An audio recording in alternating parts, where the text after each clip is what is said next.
ओम शांति। आज 14 सितंबर 2020 की साकार मधुर महावाक्य। पहले सुनते हैं मुरली के कुछ मुख्य पॉइंट्स। आज बाबा ने कहा, सतयुग त्रेता को कहा जाता है दिन और भक्ति मार्ग को कहा जाता है रात। यह भी समझ की बात है। फिर बाबा ने कहा, माया के विघ्न तो बहुत पड़ेंगे। विश्व की बादशाही लेते हो तो कुछ मेहनत करनी पड़े। ड्रामा में आपदाएं, हिटपिट आदि कितनी हैं। अबलाओं पर अत्याचार लिखा हुआ है। रक्त की नदियां भी बहेगी, कहाँ भी सेफ्टी नहीं रहेगी। अभी तो सुबह को क्लास आदि में जाते हो सेंटर्स पर, वो भी समय आएगा जो तुम बाहर निकल भी नहीं सकेंगे। दिन प्रतिदिन जमाना बिगड़ता जाता है और बिगड़ना है। दुख के दिन बहुत जोर से आएंगे। बाबा ने कहा, एक भारत ही है जिसने किसी का भी राज्य छीना नहीं है, क्योंकि भारत असल में अहिंसक है ना। भारत ही सारी दुनिया का मालिक था और सब पीछे आए हैं जो टुकड़े टुकड़े लेते गए हैं। तुमने कोई को हप नहीं किया है, अंग्रेजों ने हप कर लिया है। तुम भारतवासियों को तो बाप विश्व का मालिक बनाते हैं। और लास्ट में बाबा ने कहा, इस ड्रामा के राज को समझने में बुद्धि बड़ी विशाल चाहिए और कुछ न समझो। सिर्फ एक बात बुद्धि में रखे, एक शिव बाबा, दूसरा न कोई। अब मुरली सुनते हैं विस्तार से। मीठे बच्चे, तुम अभी सच्ची सच्ची पाठशाला में बैठे हो। यह सत्संग भी है। यहाँ तुम्हें सत बाप का संग मिला है जो पार लगा देता है। आज का प्रश्न, हिसाब किताब के खेल में मनुष्यों की समझ और तुम्हारी समझ में कौन सा अंतर है? उत्तर, मनुष्य समझते हैं यह जो दुख सुख का खेल चलता है, यह दुख सुख सब परमात्मा ही देते हैं। और तुम बच्चे समझते हो कि यह हर एक के कर्मों के हिसाब का खेल है। बाप किसी को भी दुख नहीं देते, वो तो आते ही हैं सुख का रास्ता बताने। बाबा कहते हैं, बच्चे, मैंने किसी को भी दुखी नहीं किया है, यह तो तुम्हारे ही कर्मों का फल है। गीत है, इस पाप की दुनिया से ले चल। ओम शांति। मीठे मीठे रूहानी बच्चों ने गीत सुना। किसको पुकारते हैं? बाप को। बाबा आकर इस पाप की कलयुगी दुनिया से सतयुग पुण्य की दुनिया में ले चलो। अभी जीव आत्माएं सब कलयुगी है, उन्हों की बुद्धि ऊपर जाती है। बाप कहते हैं, मैं जो हूं, जैसा हूं, ऐसा कोई नहीं जानते हैं। ऋषि मुनि आदि भी कहते हैं, हम रचयिता मालिक अर्थात बेहद के बाप और उनकी बेहद की रचना के आदि मध्य अंत को नहीं जानते हैं। आत्माएं जहां रहती है वह ब्रह्म महतत्व, जहां सूर्य चांद नहीं होते, न मूल वतन न सूक्ष्म वतन में। बाकी इस मांडवे में तो बिजलियां आदि सब चाहिए ना, तो इस मांडवे को बिजली मिलती है। रात को चांद सितारे, दिन में सूर्य। यह है बत्तियां। इन बत्तियों के होते हुए भी अंधियारा कहा जाता है। रात को तो फिर भी बत्ती जलानी पड़ती है। सतयुग त्रेता को कहा जाता है दिन और भक्ति मार्ग को कहा जाता है रात। यह भी समझ की बात है। नई दुनिया सो फिर पुरानी जरूर बनेगी, फिर नई होगी तो पुरानी का जरूर विनाश होगा। यह है बेहद की दुनिया। मकान भी कोई बहुत बड़े बड़े होते हैं, राजाओं आदि के। यह है बेहद का घर, मांडवा अथवा स्टेज।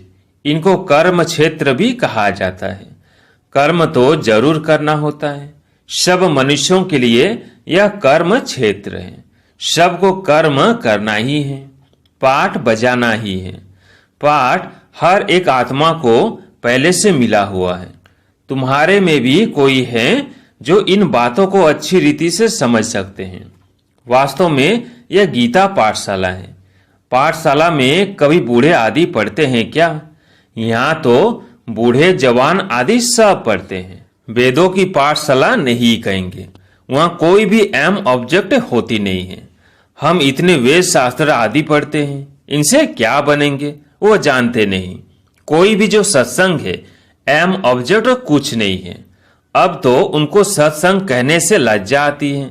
सत तो एक बाप ही है जिसके लिए कहा जाता है संग तारे कुसंग बोरे। कुसंग कलयुगी मनुष्यों का, सत्य का संग तो एक ही है। अभी तुमको वंडर लगता है सारे सृष्टि के आदि मध्य अंत का ज्ञान कैसे बाप देते हैं। तुमको तो खुशी होनी चाहिए, तुम सच्ची सच्ची पाठशाला में बैठे हो। बाकी सब है झूठी पाठशालाएं। उन सत्संगों आदि से कुछ भी बनकर निकलते नहीं। स्कूल कॉलेज आदि से फिर भी कुछ बनकर निकलते हैं क्योंकि पढ़ते हैं। बाकी कहाँ भी पढ़ाई नहीं है। सत्संग को पढ़ाई नहीं कहेंगे। शास्त्र आदि तो पढ़कर फिर दुकान खोल बैठते हैं, पैसा कमाते हैं। ग्रंथ थोड़ा सीख कर गुरुद्वारा खोल बैठ जाते हैं। गुरुद्वारे भी कितने खोलते हैं। गुरु का द्वार अर्थात घर कहेंगे ना, फाटक खुलता है, वहां जाकर शास्त्र आदि पढ़ते हैं। तुम्हारा गुरुद्वारा है मुक्ति और जीवन मुक्ति धाम, सदगुरु द्वार। सदगुरु का नाम क्या है? अकाल मूर्त। सदगुरु को अकाल मूर्त कहते हैं। वो आकर मुक्ति जीवन मुक्ति का द्वार खोलते हैं। अकाल मूर्त है ना, जिसको भी खा नहीं सकता। आत्मा है ही बिंदी, उनको काल कैसे खाएंगे? वह तो शरीर छोड़कर भाग जाती है।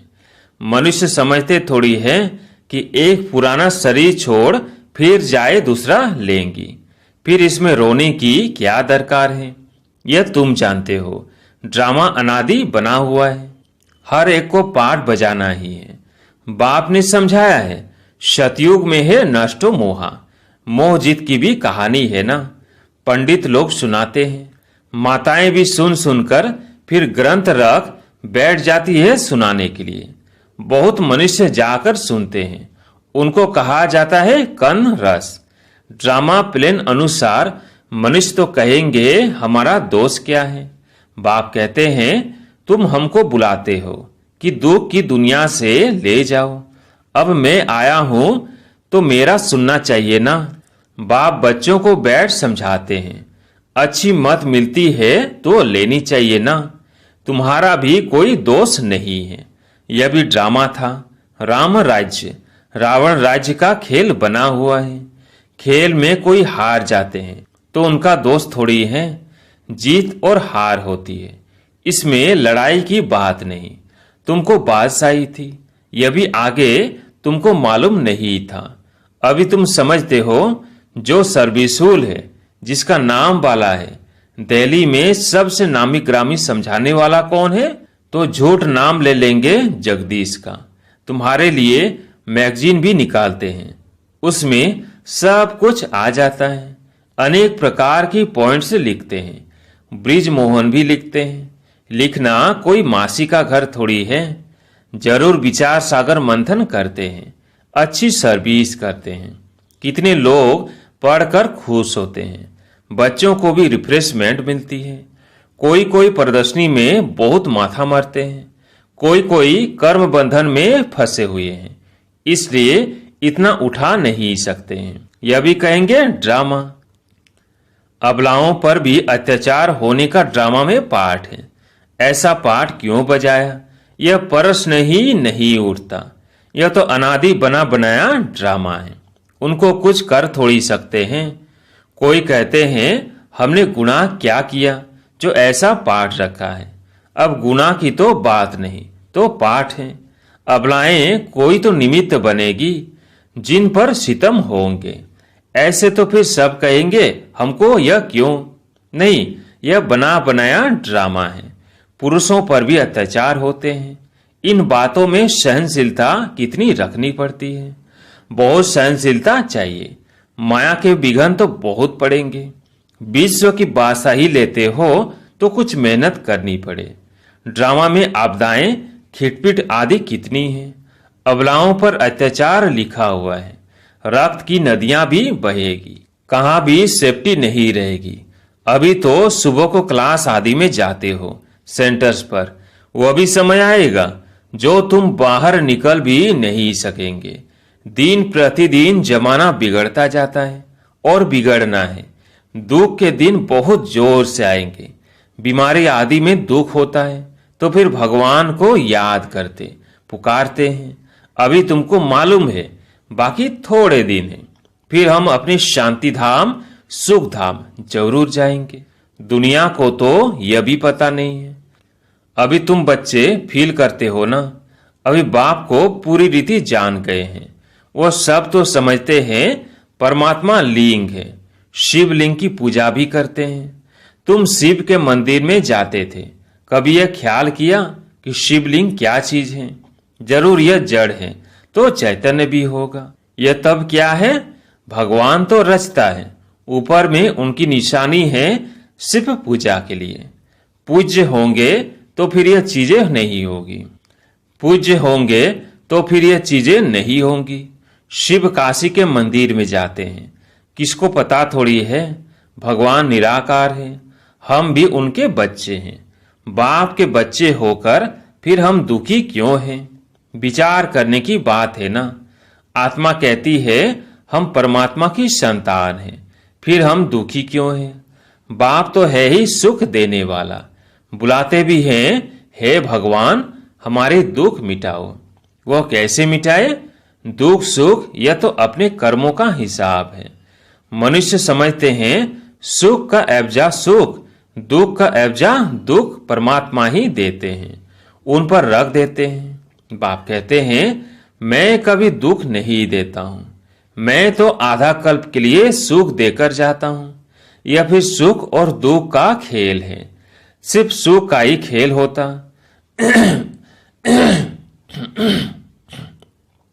सिर्फ सुख का ही खेल होता, फिर तो यह भक्ति आदि कुछ न हो भगवान से मिलने के लिए।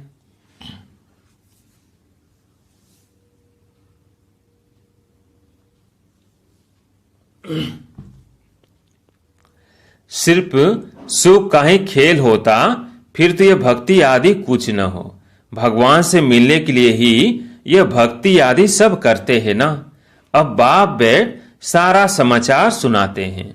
बाप कहते हैं तुम बच्चे कितने भाग्यशाली हो, उन ऋषि मुनियों आदि का कितना नाम है। तुम हो राज ऋषि, वो है हठयोग ऋषि। ऋषि अर्थात पवित्र। तुम स्वर्ग के राजा बनते हो तो पवित्र जरूर बनना पड़े। सतयुग त्रेता में जिनका राज्य था उनका ही फिर होगा, बाकी सब पीछे आएंगे।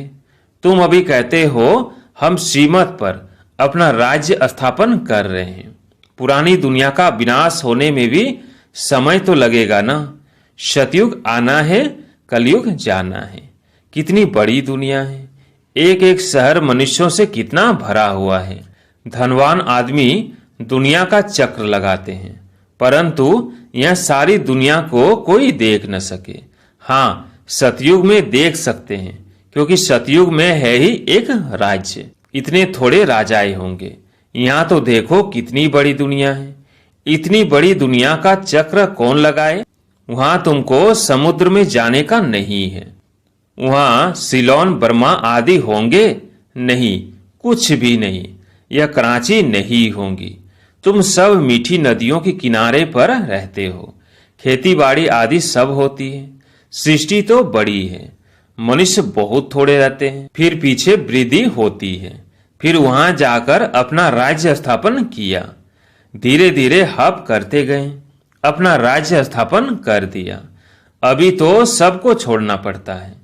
एक भारत ही है जिसने किसी का भी राज्य छीना नहीं है, क्योंकि भारत असल में अहिंसक है ना। भारत ही सारी दुनिया का मालिक था और सब पीछे आए हैं जो टुकड़े टुकड़े लेते गए हैं। तुमने कोई को हप नहीं किया है, अंग्रेजों ने हप कर लिया है। तुम भारतवासियों को तो बाप विश्व का मालिक बनाते हैं। तुम कहाँ गए? थोड़े ही हो। तुम बच्चों की बुद्धि में ये सारी बातें हैं। बूढ़ी माताएं तो इतना सब समझ न सके। बाप कहते हैं अच्छा है जो तुम कुछ भी पढ़ी नहीं हो। पढ़ा हुआ सब बुद्धि से निकालना पड़ता है। एक बात सिर्फ धारण करनी है। मीठे बच्चे, बाप को याद करो। तुम कहते भी थे ना, बाबा आप आएंगे तो हम बारी जाएंगे, कुर्बान जाएंगे, तुम्हें फिर हमारे पर कुर्बान जाना है। लेन देन होती है ना। शादी के टाइम स्त्री पुरुष एक दो के हाथ में नमक देते हैं। बाप को भी कहते हैं हम पुराना सब कुछ आपको देते हैं। मरना तो है, यह सब खत्म होना है, आप हमको फिर नई दुनिया में देना। बाप आते ही हैं सबको ले जाने। काल है ना। सिंध में कहते थे यह कौन सा काल है जो सबको भगा कर ले जाते हैं। तुम बच्चे तो खुश होते हो, बाप आते ही है ले जाने। हम तो खुशी से अपने घर जाएंगे। सहन भी करना पड़ता है। अच्छे अच्छे बड़े बड़े घर की माताएं मारे खाती हैं। तुम सच्ची कमाई करते हो। मनुष्य थोड़ी जानते हैं वह है ही कलयुगी शूद्र संप्रदाय। तुम हो संगम युगी पुरुषोत्तम बन रहे हो। जानते हो पहले नंबर में पुरुषोत्तम या लक्ष्मी नारायण है ना। फिर डिग्री कम होती जाएगी, ऊपर से नीचे आते रहेंगे, फिर आहिस्ते आहिस्ते गिरते रहेंगे। इस समय सब गिर चुके हैं। झाड़ पुराना हो चुका है, तना सड़ गया है। अब फिर स्थापना होती है। फाउंडेशन लगता है ना। कलम कितना छोटा है, फिर उनसे कितना बड़ा झाड़ बढ़ जाता है। यह भी झाड़ है। सतयुग में बहुत छोटा झाड़ होता है, अब कितना बड़ा झाड़ है। वैरायटी फूल कितने हैं मनुष्य सृष्टि के। एक ही झाड़ में कितनी वैरायटी है। अनेक वैरायटी धर्मों का झाड़ है मनुष्यों का। एक सूरत न मिले दूसरे से। बना बनाया ड्रामा है ना। एक जैसा पाठ कोई को हो नहीं सकता। इनको कहा जाता है कुदरती बना बनाया बेहद का ड्रामा। इनमें भी बनावट बहुत है। जो चीज रियल होती है वो खत्म भी होती है। फिर 5000 वर्ष के बाद रियलिटी में आएंगे। चित्र आदि भी कोई रियल बने हुए थोड़ी हैं। ब्रह्मा की भी शकल फिर 5000 वर्ष बाद तुम देखेंगे।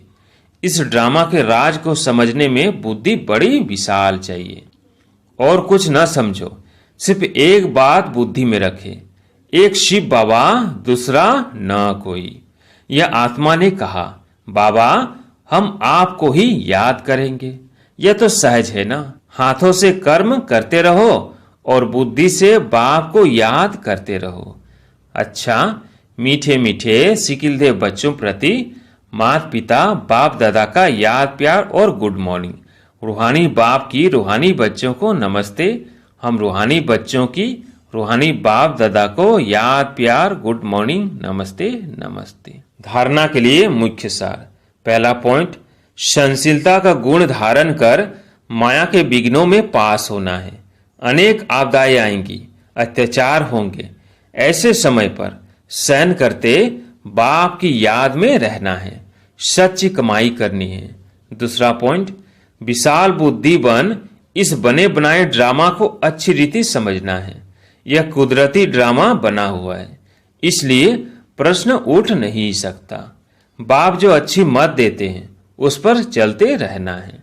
आज प्यारे मीठे बाबा का वरदान, बाप समान वरदानी बन हर एक के दिल को आराम देने वाले मास्टर दिलाराम भव। बाप समान वरदानी बन हर एक के दिल को आराम देने वाले मास्टर दिलाराम भव। जो बाप समान वरदानी मूर्त बच्चे हैं वह कभी किसी की कमजोरी को नहीं देखते। वो सब के ऊपर रहमदिल होते हैं।